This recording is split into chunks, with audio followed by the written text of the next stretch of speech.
देशातील सागरी व्यापार क्षेत्रातून एक मोठी आणि अभिमानास्पद बातमी समोर आली आहे। भारतातील सर्वात मोठी बंदर जवाहरलाल नेहरू पोर्ट म्हणजेच JNPT ने नवा उपक्रम प्रस्थापित केला आहे। सन 2025 ते 26 या आर्थिक वर्षात या बंदराचे तब्बल 80 लाखांहून अधिक 20 फूट समतुल्य कंटेनर हाताळत ऐतिहासिक टप्पा गाठला आहे। एवढंच नाही तर स्थापनेपासून आतापर्यंत प्रथमच 10 कोटी मेट्रिक टन माल वाहतुकीचा आकडा पार करण्यात आला आहे। या उल्लेखनीय कामगिरी मागे बंदर प्राधिकरण आणि विविध भागधारकांचा समन्वय महत्त्वाचा ठरला आहे। याच पार्श्वभूमीवर जवाहर नेहरू पोर्ट ऑथॉरिटी यांनी अलीकडेच भागधारकांसाठी बैठक आयोजित केली होती।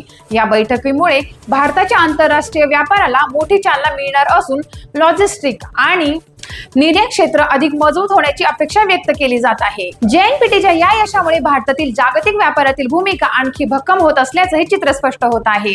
अशाच ताज्या घडामोडींसाठी पाहत रहा टाइम्स ऑफ महाराष्ट्र।